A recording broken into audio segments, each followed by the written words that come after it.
বীর মুজাহিদ বীর দর্পে বুক চিতিয়ে সমস্ত শক্তিকে মোকাবেলা করার জন্য তারা প্রস্তুত হয়ে গেল।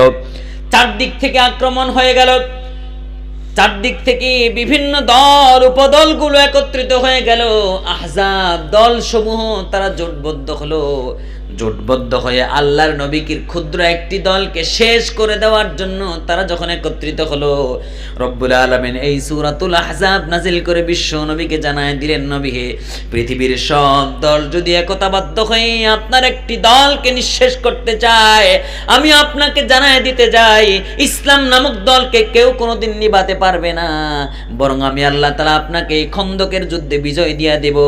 আল্লাহর নবী বিসমিল্লাহ পড়ে বালির মধ্যে ফু দিয়ে চারিদিকে ছড়িয়ে দিয়েছেন।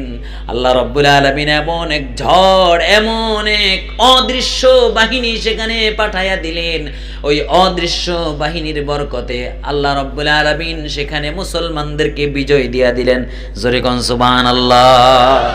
কাফের বেঈমানেরা অসীম শক্তি এবং সাহস নিয়ে তারা একতাবদ্ধ হয়েছিল, কিন্তু সামান্য এক ধুলার ঝড় যখন উঠল, তখন তাদের সমস্ত তাঁবুগুলো লণ্ডভণ্ড হয়ে গেল।